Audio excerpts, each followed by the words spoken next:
We traveled to Rockport, Texas for the Hummingbird Festival. First, at the Bay Education Center, I painted a flower pot. We saw lots of hummingbirds at Arandis Pathways.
We went to Goose Island State Park and saw the big tree. Stayed at an Airbnb at the Copano Cottages. I saw butterflies and a snake at the Hummer Mall. Then we went on the Hummer Home bus tour. The Hummingbird research banding demonstration was our first stop. Banded, and it is not. So the different species of hummingbirds come in all different sizes. So you have to decide what species it is before you can put a band on it, because you have to know what size band.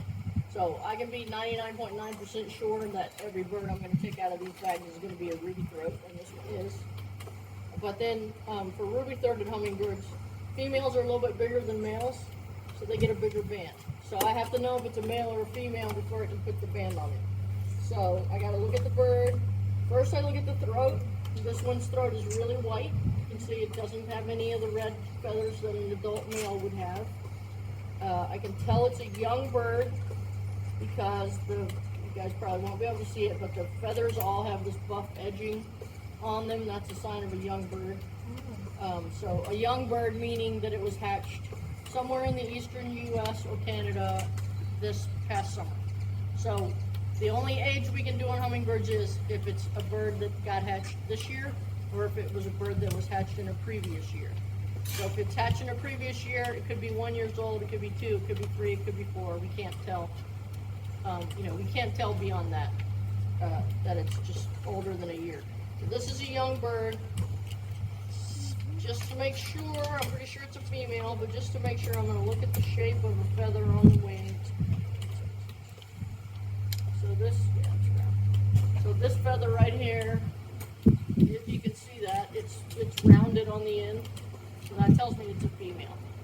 So I know it needs to get the bigger size band. And I put the band around the lower part of the leg and I close it. So now the band's on there. The band is not tight on the leg, it's loose. We want it to be able to spin in case the leg swells for some reason.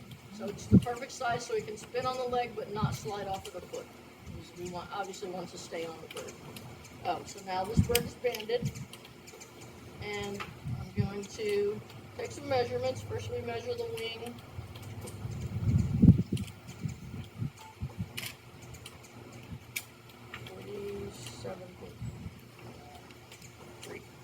So in science we do everything in the metric system, so that's millimeters.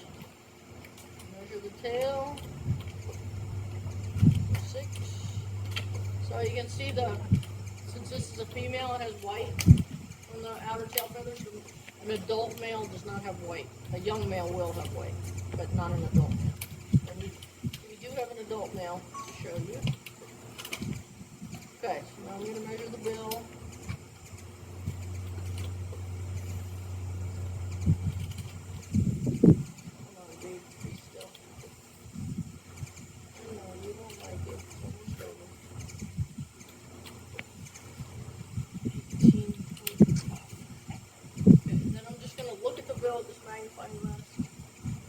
In young hummingbirds, the sheath on the outside of the bill is not hard yet, and so it looks a little wrinkly. That's just another way to make sure that I was right saying it was a young bird, and it is. Okay. Then these birds are migrating, and in order to do that, they build up fat in their bodies. So I'm going to take a straw and blow on its belly. That blows the feathers away, and then I can actually see the fat under the skin. It looks like chicken fat. So I'm going to see if it has any. Got to feel a hummingbird's heartbeat.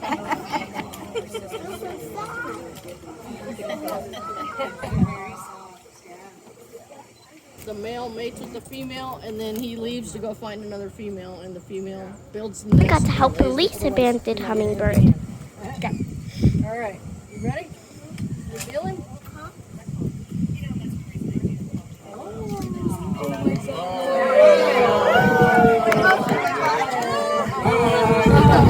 Bus took us around to several homes.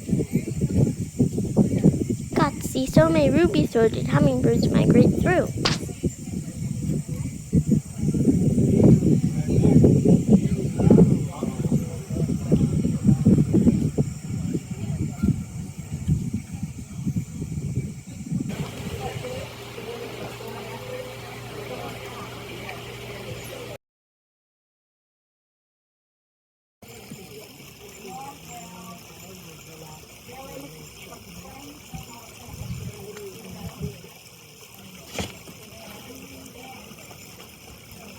This is my favorite hummingbird. No matter what hummingbird I see you're with, you'll always be the best of them. Everyone, this is Cindy Coon here, the homeowner. Learned so much about hummingbirds. We hope to go to another Hummingbird Festival in the future.